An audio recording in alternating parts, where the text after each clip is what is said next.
Et salut tout le monde, j'espère que ça va bien. Moi ça va très bien. Alors il fait un petit peu chaud, hein.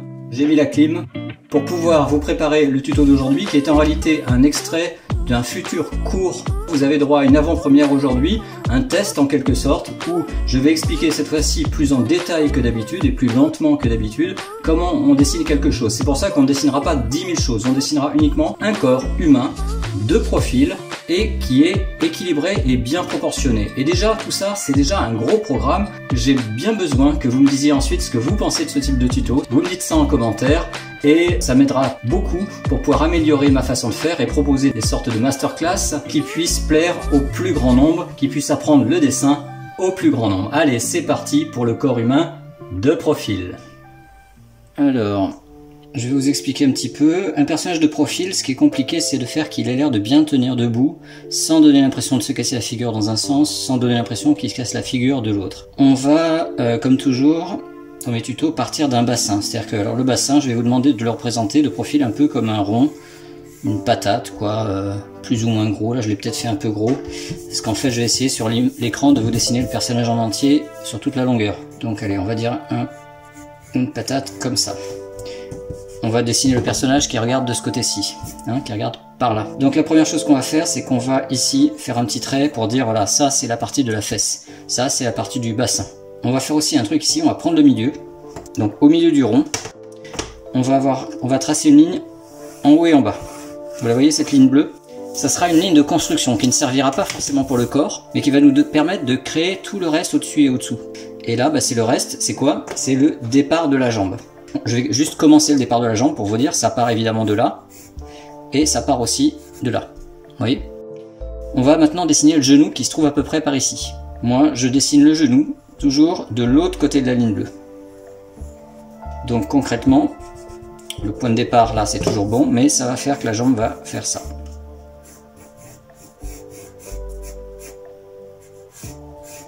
Voilà, faut pas faire des grosses fesses non plus, hein, c'est juste un petit peu, on va dire. Voilà. Ok, donc ça fait une jambe penchée, puisqu'on a mis le genou, non pas aligné là-dessous, mais un peu sur le côté. Pour ceux qui cherchent les proportions du corps, je vous rappelle, vous l'avez vu dans mes tutos, que au milieu du bassin et au milieu du genou, il y a la longueur A. Moi j'appelle cette longueur là A comme Arthur. C'est une proportion, la proportion Arthur, qui va donc du milieu du bassin jusqu'au milieu du genou. Cette proportion-là, on va la reprendre, on va prendre 2 fois Arthur, et on va le mettre cette fois-ci ici. Parce que ça va nous donner le sol. Là, il y aura la jambe, normalement, le personnage doit pouvoir se taper les fesses, donc il faut qu'on ait 2 fois Arthur. Et alors là, il faut imaginer qu'en fait, sur la ligne bleue, doit y avoir non pas le talon, mais le pied. Donc vous voyez, je dessine la forme du pied. Là, il y a des pieds un peu normaux, etc. Et je fais le talon au bout de ce pied dans un rond plus petit que le genou. Donc au bout du pied, on a le talon qui est un rond plus petit que ça. Et ça nous donne ça. C'est presque droit. Vous voyez, la cuisse est penchée, le tibia, l'os du tibia est droit. Ok. Bon, maintenant on va s'occuper du reste du corps. Donc on va avoir à nouveau besoin de Arthur. Alors si on reprend Arthur ici, la distance donc milieu du bassin, milieu du genou, si on la reprend et qu'on la pose ici, voilà, on a donc un 3e Arthur. Et on va rajouter une petite marge. On va rajouter en fait les muscles du cou et de l'épaule. En fait, c'est toujours un peu plus grand là que le Arthur. Le Arthur, c'est valable pour ça strictement, mais là, c'est souvent un tout petit peu plus grand. Alors, qu'est-ce qu'on va faire ici? Alors, on dessine un homme. Pour un homme, on va partir ici, du ventre, on va partir bien droit. Et pareil, la fesse, on va laisser un peu de fesse s'avancer et on va faire ça. Vous voyez? Toujours un petit peu. Et là, bien droit, on va faire une cage thoracique. Vous voyez, sur tout ça.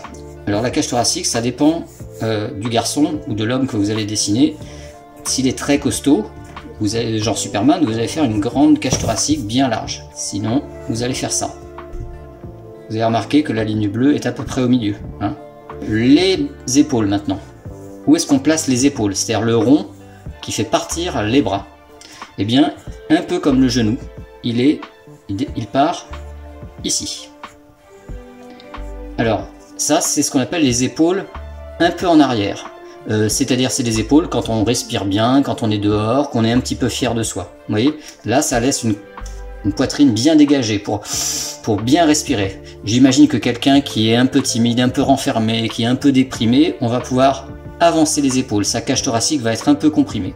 Je rappelle une proportion, tous ceux qui suivent mes tutos les connaissent ces proportions, mais nous avons le Arthur qu'on retrouve 3 fois pour le corps. Nous avons aussi le B. Alors le B, on va dire qu'on part toujours d'ici, hein. On part de cette ligne-là. Mais on va rajouter, on va dire qu'on fait un trait à peu près ici.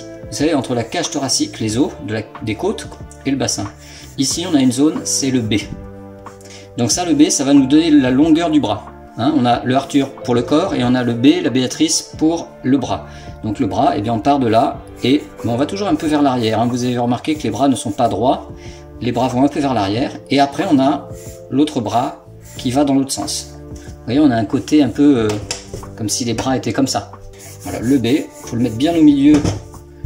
Hein, bien au milieu entre le bassin et la cage thoracique. Voilà, le B. Et bien le B, on le retrouve une deuxième fois ici. Et bien ça nous donne l'avant-bras plus la paume de la main. Hein, donc la paume de la main c'est ça. Donc qu'est-ce qui reste? Il reste les doigts. Donc là on peut les rajouter, on peut faire ce qu'on veut. Alors, pour la cage thoracique que j'ai mis ici, je vais le refaire ici en plus gros pour que vous voyez bien. Donc j'avais le bassin que je refais là. Le ventre. Un petit trait ici pour laisser quand même un petit peu de fesses visible. Je rajoute mon trait bleu. Je vais l'oublier, le trait bleu, il est à peu près comme ça. La cage thoracique que j'ai fait ici, je vais vous la faire plus en détail. Alors l'idée, c'est que ça pourrait être un rond bien équilibré comme une patate plus grosse que le bassin. Notre cage thoracique, ça contient nos poumons, notre cœur, tout le bazar, ça fait quand même un truc assez gros, il faut de la place. Mais au niveau des pecs, c'est un peu plat. Hein, si vous tapez sur vos pecs, vous allez voir que c'est un petit peu plat. Par contre, à l'arrière, là, ça s'arrondit un petit peu. Hein, on va dire que c'est un peu, vous voyez, c'est un peu comme ça vers le dos. Ça va permettre d'accueillir le rond des épaules qui est ici. Vous voyez. Alors, qu'est-ce que ça fait ce rond ici? Donc là, c'est les pecs, hein, ça peut être les seins si c'est une femme. Voilà. Qu'est-ce que ça fait ce rond-là? En fait, ça, c'est la colonne vertébrale. Vous voyez ce que je fais un peu plus épais, là? C'est la colonne vertébrale. Voilà, avec ici les petits os. Donc la colonne vertébrale, eh bien en fait, qu'est-ce qu'elle fait? Vous voyez ce qu'elle fait? Elle contourne et là, elle fait ça. Ça veut dire que le cou, il part d'ici et il va s'avancer comme ça. Vous voyez, il s'avance. Il fait une course où il s'arrondit et puis à nouveau, il va par là. Ça va donner au bout un rond. Alors c'est bizarre de faire un rond comme ça, c'est la tête. Hein.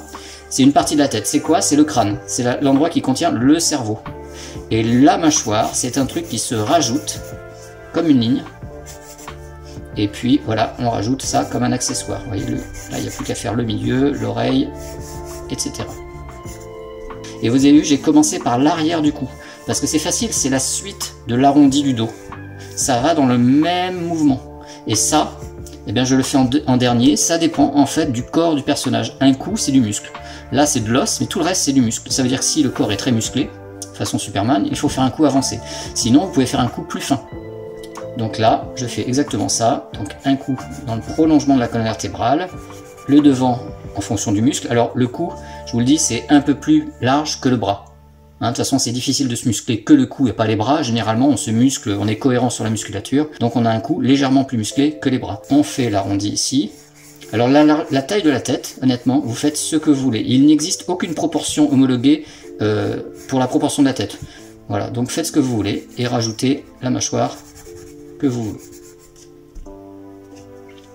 Donc là, c'est la méthode pour créer un personnage équilibré. Et donc c'est équilibré pourquoi? Vous voyez cette ligne bleue? En fait, la ligne bleue, elle est au milieu du corps ici. Et cette zone-là, c'est la zone la plus lourde. C'est là où il y a nos organes, plein d'eau, etc. Notre estomac, c'est très lourd. Donc en fait, pour qu'on ne tombe pas, pour que ce poids qui est ici, il repose sur un appui. Et l'appui idéal, c'est le milieu du pied. C'est pas le talon. Le talon est un peu derrière. D'ailleurs, si vous mettez sur vos talons uniquement, vous allez basculer facilement. Là, il a l'air un petit peu... bon, il est équilibré, mais il est un petit peu raide. Alors, une des solutions que je peux vous proposer, c'est de dessiner une deuxième jambe qui, cette fois-ci, s'avance. Vous voyez, celle-là est penchée, elle recule. Donc là, celle-là, vous pouvez l'avancer. Vous la faites partir à peu près du début de ce Arthur-là. Et vous faites avancer une boule de genou. Parce que là, il avance très peu, donc il doit rester sur la ligne bleue du Arthur. Là. Et du coup, la jambe, elle va aller vers l'arrière avec le petit mollet ici. Alors le fait que la jambe ici recule beaucoup, ça veut dire que le talon va être là. Donc ça c'est une posture, comme il y a une jambe d'appui, celle de devant que j'ai dessinée en premier, ça peut se plier puisque le corps il est garanti de ne pas tomber. Alors j'ai peut-être fait trop avancer, donc je vais avancer mais juste un peu. Voilà, voilà, ça donne ça. Je vais peut-être le repasser au feutre pour que vous le voyez bien et je mettrai sur pause pour que vous puissiez le refaire.